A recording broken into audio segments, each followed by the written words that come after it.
10:47 local time in the Gulf of Oman, 190 kilometers southwest of Chabahar, a single missile appeared on the USS Abraham Lincoln's SPY-6 radar. The crew of the most powerful carrier in the world began what they believed was a standard engagement. They were wrong about what it was. They were wrong about almost everything.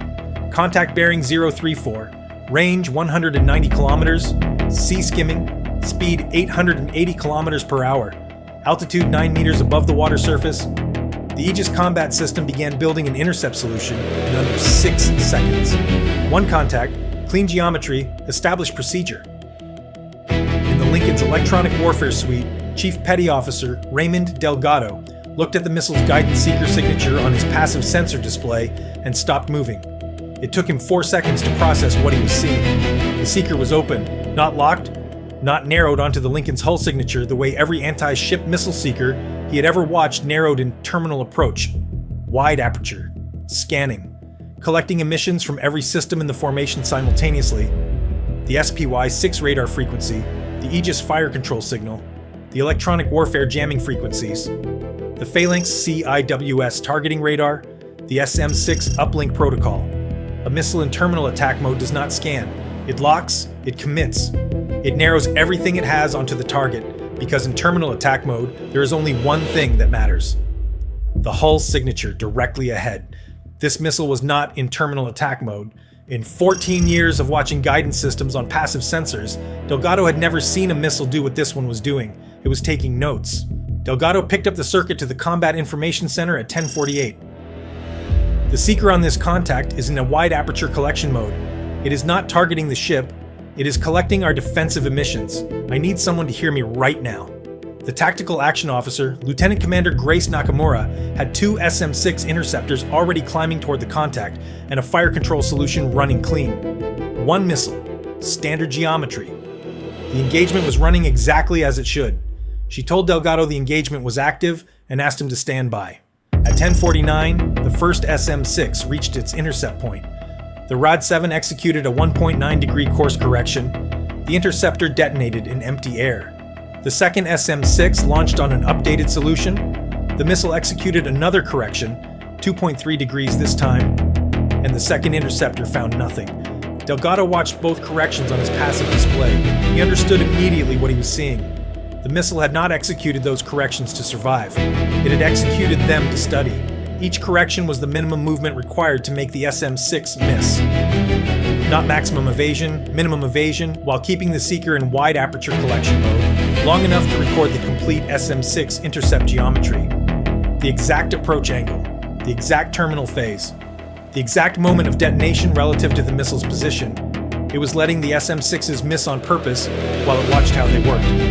Delgado reported at 10:50.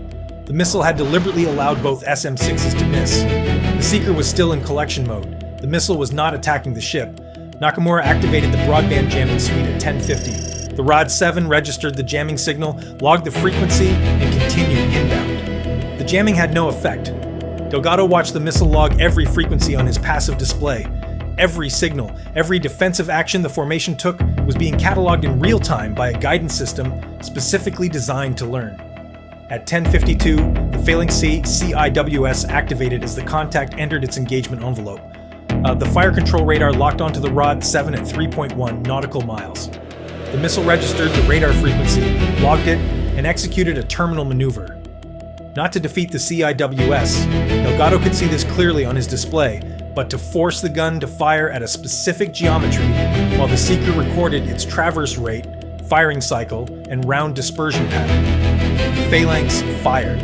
The burst reached the intercept point. The Rod 7 had already moved 14 meters to the left of the burst center, not by chance, by calculation.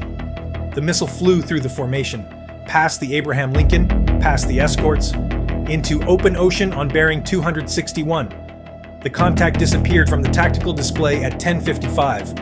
In the Combat Information Center, Nakamura marked the engagement complete. Possible miss or self-destruct beyond radar range. Battle stations began standing down.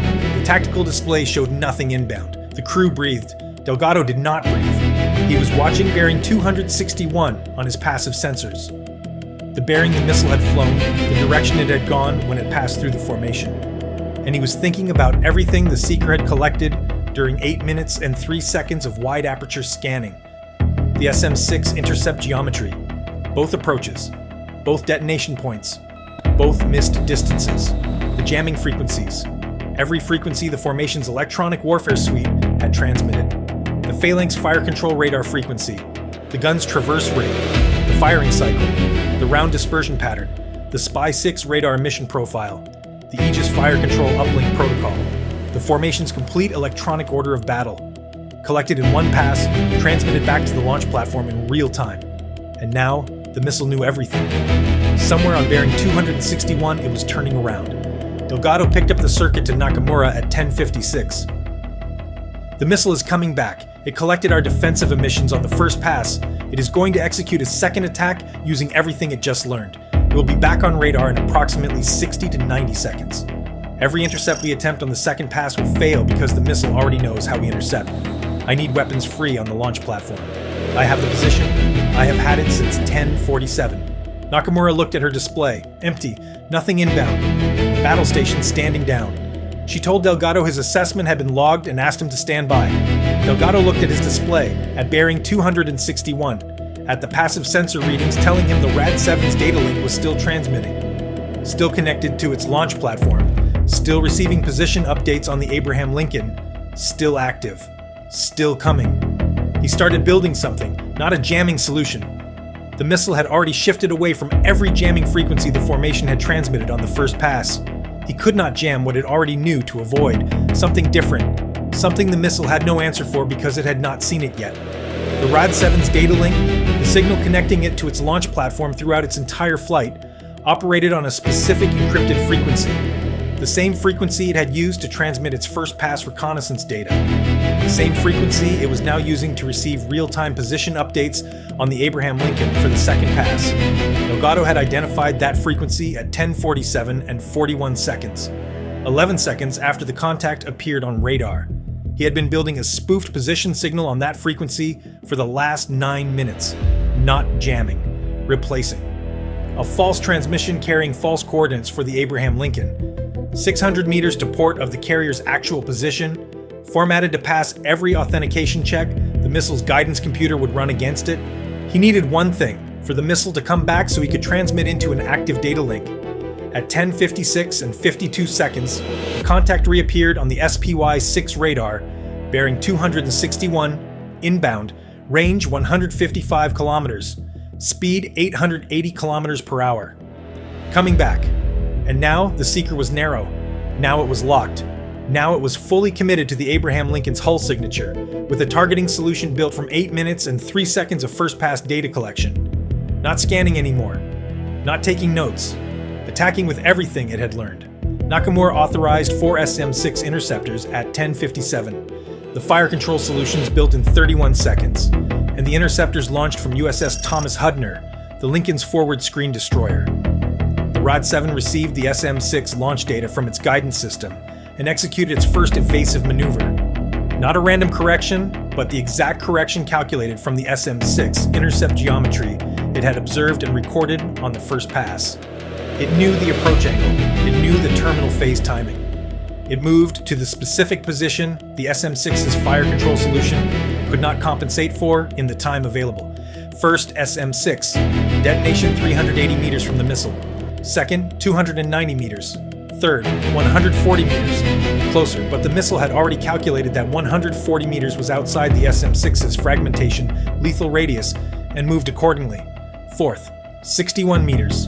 The closest yet.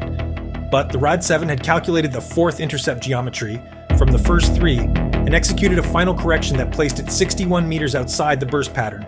4 misses, each one closer than the last.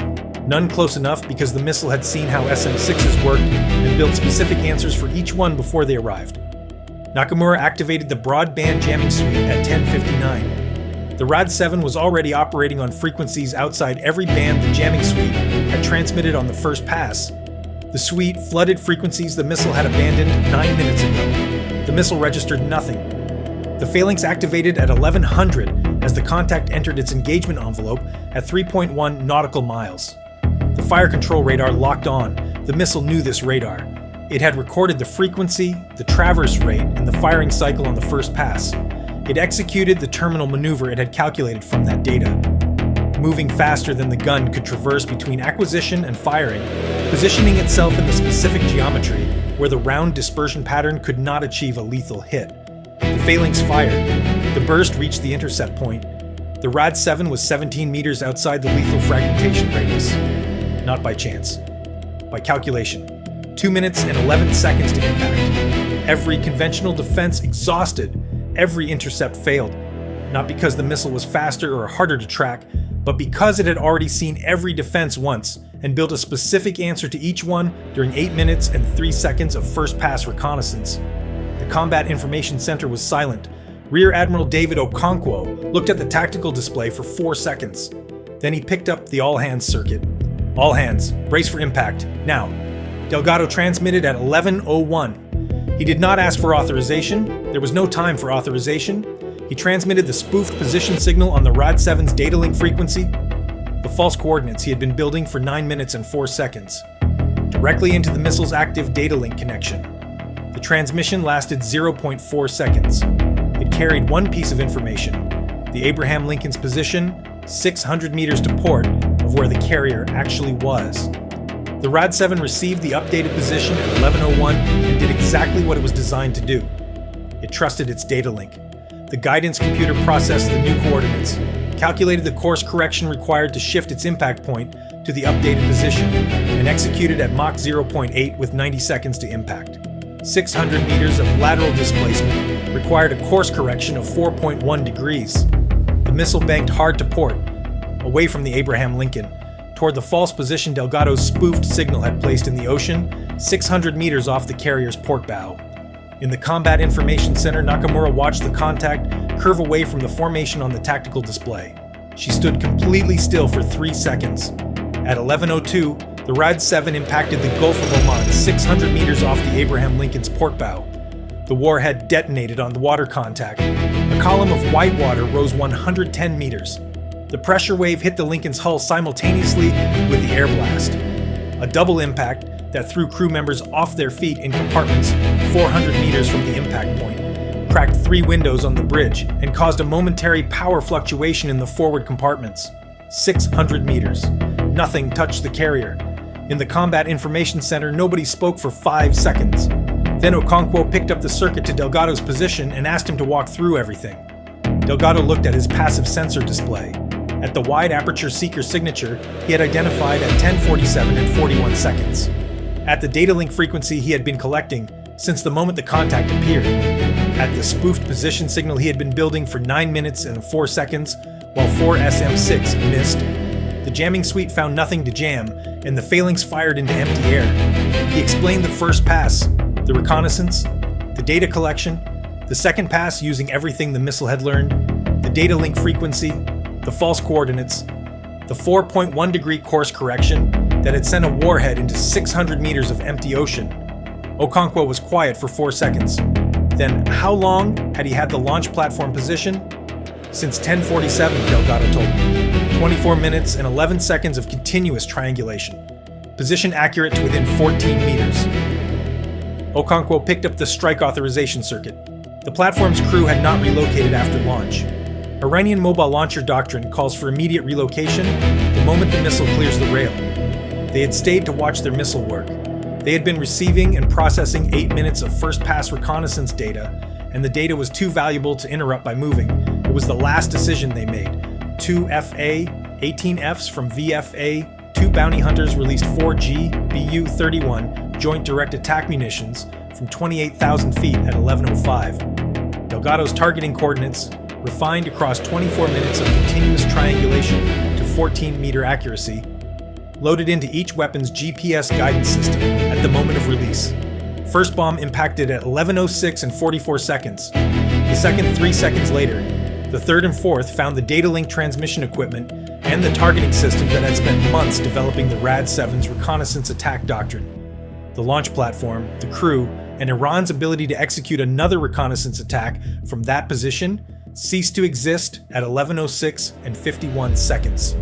Delgado transmitted the RAD-7's data link frequency to every EA-18G Growler in theater at 11:07. 4 Growlers immediately began transmitting focused spoofed position signals on that frequency across their operational sectors.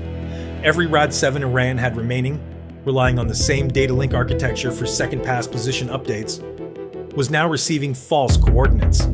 Every second-pass attack Iran had planned against US naval assets in the theater would now miss by exactly as far as the false positions placed its targets. Iran fired its most sophisticated missile at the Abraham Lincoln, a weapon that didn't try to hit the carrier on its first pass, a weapon that flew through the formation, collected everything it needed to know, turned around, and came back with a complete answer to every defense the most advanced carrier strike group in the world could deploy. It defeated 4 SM-6 interceptors. It defeated broadband jamming. It defeated the Phalanx CIWS. It came back knowing exactly how to beat everything. And it missed by 600 meters because a chief petty officer noticed the seeker was scanning instead of locking 11 seconds after the contact appeared on radar, and spent 9 minutes and 4 seconds building a solution for an attack that had not started yet. The most dangerous sensor on the most powerful carrier in the world is not the system that tracks the missile. It is the operator who understood what the missile was doing before it finished doing it. If you enjoyed this video, check out one of our other breakdowns on the war with Iran. See you next time.